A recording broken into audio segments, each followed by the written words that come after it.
My name is Ann McKnight. I'm a news writer and the managing editor over the summer here at the Gateway, the student publication at UNO. UNO News for students by students. And with me here today is Lauren Caffery, agency director for WGEC, UNO's Women and Gender Equity Center. Lauren, just go ahead and tell me a little bit about the center and your role.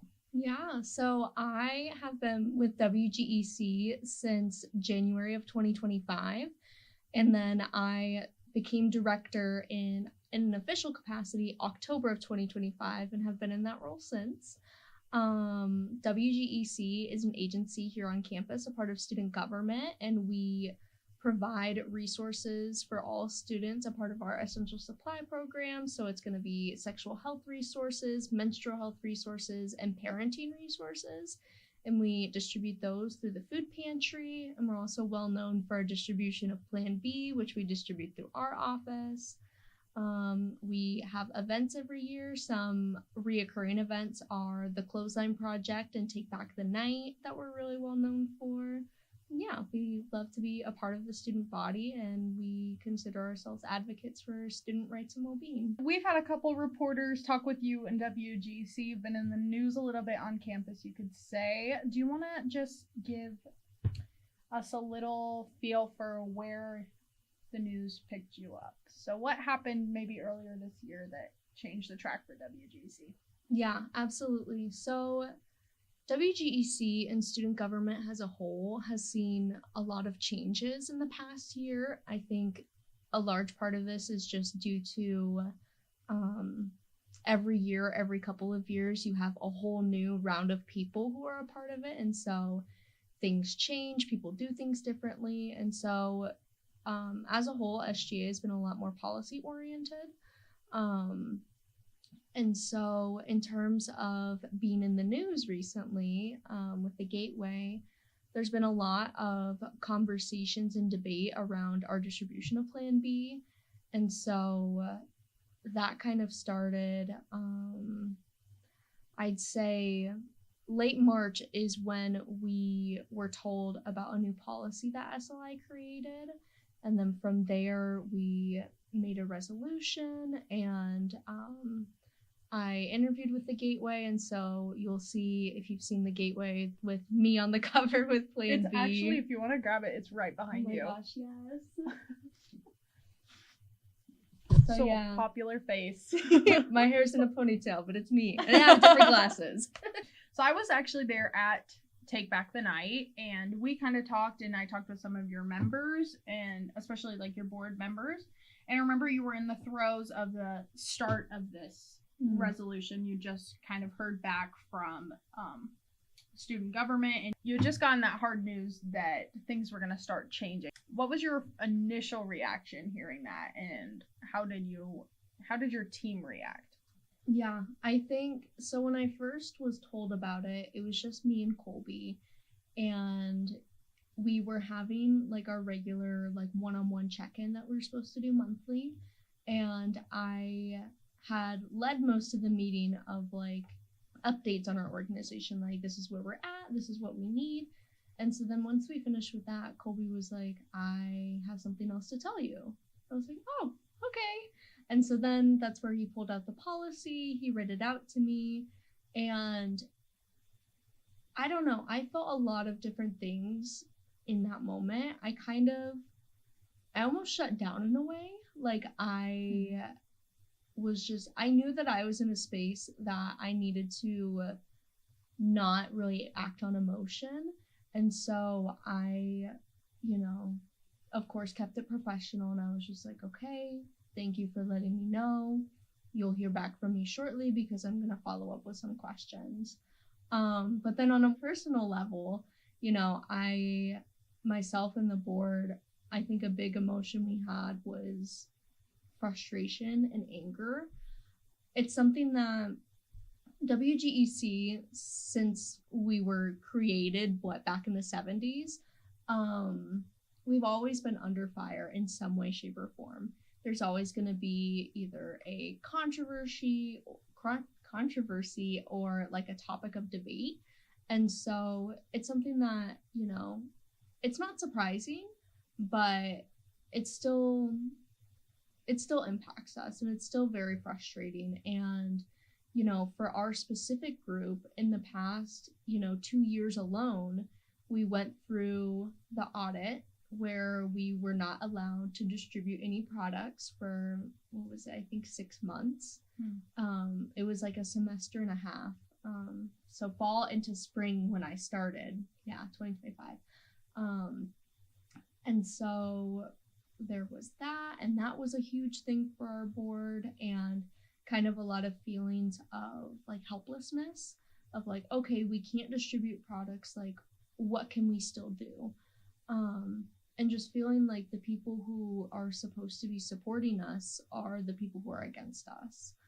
And I don't know if that statement necessarily holds true now and today with the people that we're working with, for official staff members of the university, but I think overall that's always going to be the overlying feeling of kind of an us versus them, which is a really difficult dynamic to navigate. And so that was kind of how it felt for us, was just anger and frustration, and just like, okay, let's get our heads together and let's use these emotions to kind of propel us forward and move forward in our work. And so we really kind of use that as a big motivator, and figuring out like, okay, where do we go from here? What's our next move? And so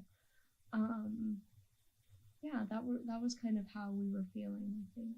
Yeah, so back in March, it kind of felt like would you say it felt like you versus, and by you I mean WGC, Mm-hmm. Did it feel like WGC like versus student government? Did that feel, or were we looking at like SLI? What did you feel like was your opponent in that? Yeah, much more broad.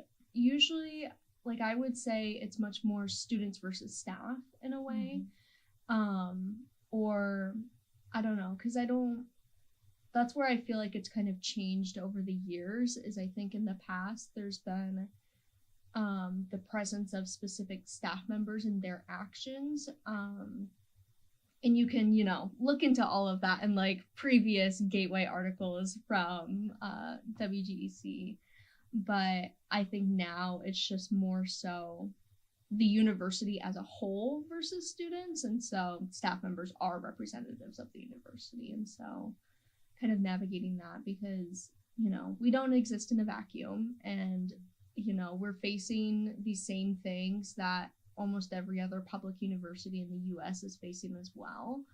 And so then it's even broader of, the people versus the people, or, you know what I mean? Like, versus like people in charge. And so, yeah.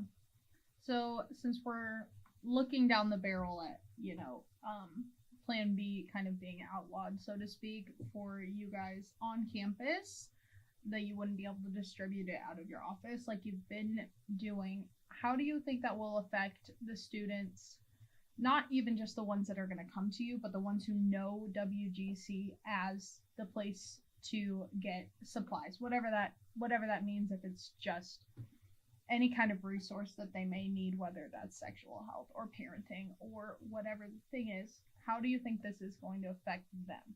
Yeah, honestly, I think this is going to have a lot bigger impact than people think will. And I also think that there's going to be unforeseen consequences. And, I don't know what those are, right? Unforeseen. But I think this is something that is much bigger than us on an individual level. And I think, as a whole, WGEC has, I like to think, a positive reputation. Oh my goodness, a positive reputation with the student body. We're well known. We're known to be advocates, and we're known to have these products for students, and kind of just that idea of unwavering support. And so when you take that away, that can cause a lot of different feelings for students as individuals, but then also just the student body's dynamic and how they interact with the university as a whole. when you take away a trusted resource, then students are like, where are we going to go? And so we've seen that time and time again with the MCA closing, the GSRC closing, and when you lose resources, it has a big effect on students. And yeah, that's kind of my thoughts with Plan B, because it's one of our most asked for products, our most requested product. And so I actually I spoke with someone about like our exact numbers, and so we started our distribution in 2023, and that was with Zoe Miller, who was the director at the time. And she said that we got about 1,000 packages of Plan B, and we've had the same inventory since then. We haven't like resupplied. And so between 2023 to today in 2026, we've distributed almost all 1,000 of those Plan Bs. And that's also with our 6-month period where we were not allowed to distribute any products. And so it is very much a highly needed resource. And I think something too is there's so much nuance behind it about the need for it. Obviously benefits students who are sexually active, right? But these students can be any student. They could be parenting students. They could be students who, if they were to have a child, it would potentially lead them to drop out of college and lead to financial and food insecurity. And I think that's the majority of students as well. And also for survivors of sexual assault. And so there's so many people who are affected by it.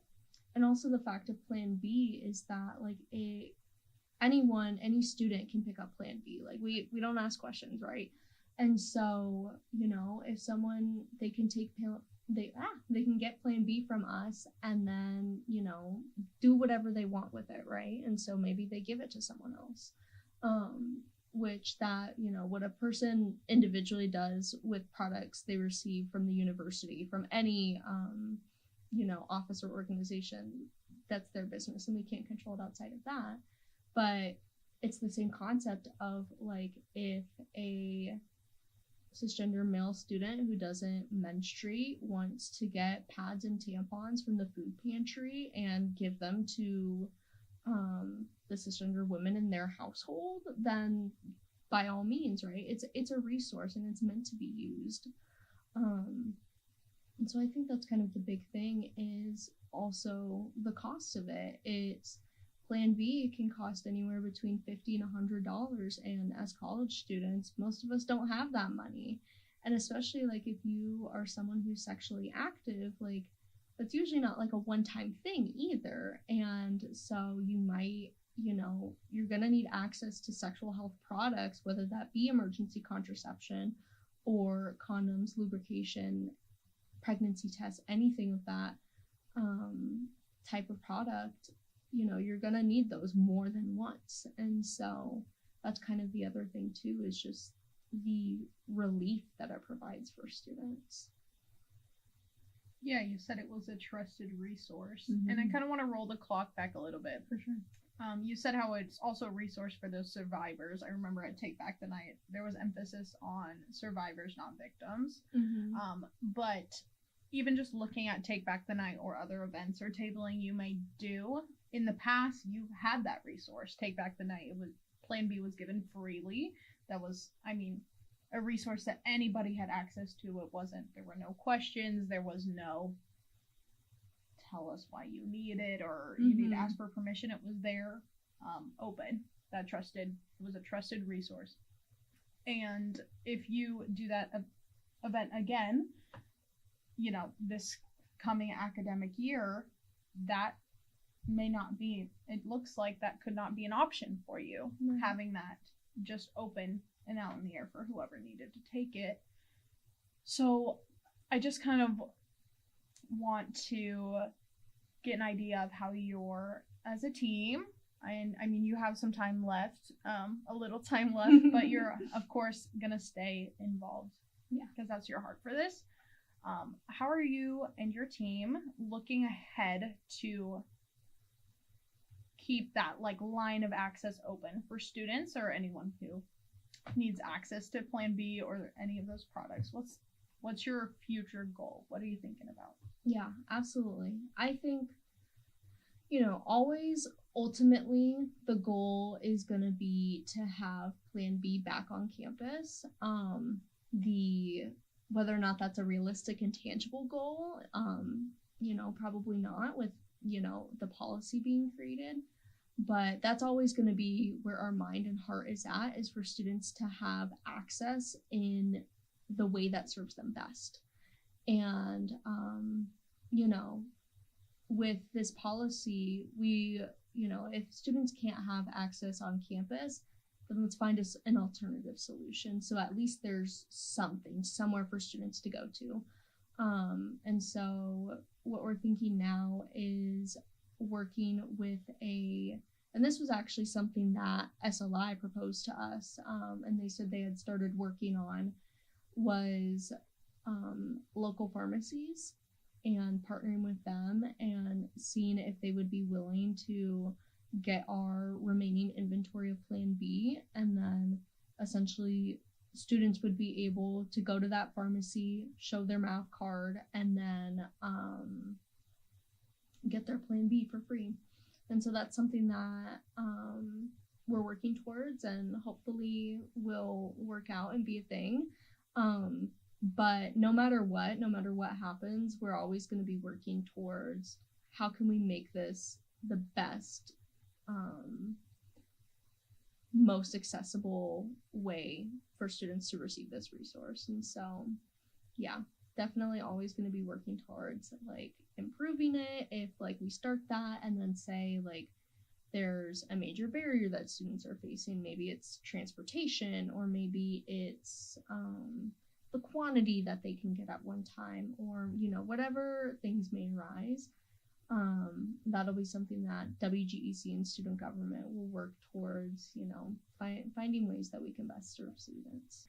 So as you kind of approach the end for now, as you put it, of your distribution of Plan B, what is the timeline for that? So when will that stop?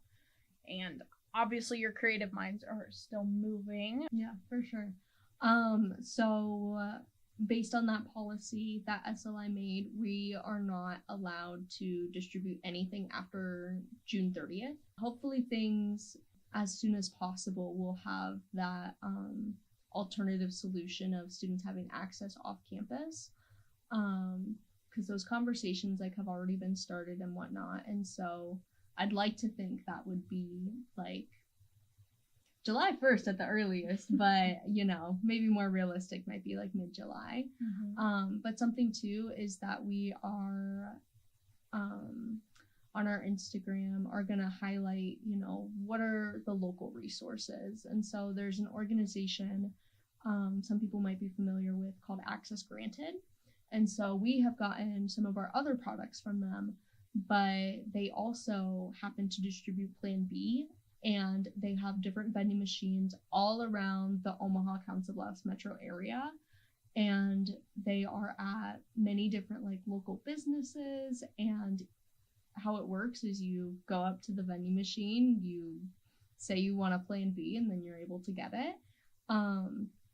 Those, to my knowledge, are free to reduce cost. I'm not fully sure how that's determined and if that's like certain locations or how that all works, but we're gonna look more into that and then kind of give that kind of comprehensive resource to students of like, hey, we know like you're needing Plan B, here are your other options until we get a more permanent university solution. Kind of in closing, is there anything that you would like students, staff, just watchers, viewers in general, anything that you want to say on behalf of WGEC that you want people to know as we move forward and that, kind of deadline approaches? I think one of the biggest things in times of adversity is that it also brings people together. And so that is like the one good thing, right? And so that's something that, you know, as a board, it really, that's kind of part of what keeps us going as well, is we have each other on our board, right? But then we have the entire student body and the people in the city of Omaha, right? Community members, staff members of the university, whoever, who support us in the work that we do. And I think that's kind of the biggest thing of like, that's what keeps us going. And also the feeling of you're not alone. And so no matter what, like, we, in our role of WGEC, our job is to advocate for students, and that's not anything that we would ever stop doing. And so knowing that no matter what, like, there will be someone advocating for student rights and well-being. And you know, it's something too that you can always, students and staff and whoever can always reach out to us, whether it's, you know, for products like most people usually do, or just for, you know, just building community. I think one of my favorite parts of being in the role is I spend a lot of time in the WGEC office space in Milo Vale, and we almost always have the door open, and I meet new people every single day that I'm working, and people come in and they sit down and they do their homework, or they talk to me for an hour and a half, and I absolutely love it. And I think that's one of the best parts of WGEC is the community that we are a part of. And yeah, that's just kind of my thoughts there, is no matter what, your community, us, WGEC, we will still be here. And yeah. So speaking of being here, where can students and other people, I suppose, where can they find you? So you're on Instagram. What's the handle? Yeah, it's UNOWGEC. Where can they find you in Milo Vale? Yeah, so we are in Milo Vale on the first floor. The office number is 114, and so we share an office space with two other student government agencies, AMS and ISS. And so if you know where Spirit and Traditions is, we are right across the hall from them. And yeah, our door is almost always open. In the summertime, of course, we're not as available, but something too is we have a lot of different community resources in our office. And so like flyers, brochures, business cards, and a lot of our board members are either also a part of those organizations, or we just have used them before, have knowledge about them. And so we're definitely a hub for information. And so we really encourage you, you know, come hang out with us, but then also, you know, utilize these resources that are here. And for those who aren't able to come and visit us in person, on Instagram, something I was just working on was in our bio, we have our link tree, and putting together a bunch of different resources for various needs or identities or anything like that. And so yeah, feel free to check that out too, because I think that can be a wonderful resource for just kind of having that like one-stop shop of all the different things someone might need. Well, thank you for your time. Check out the article on the website.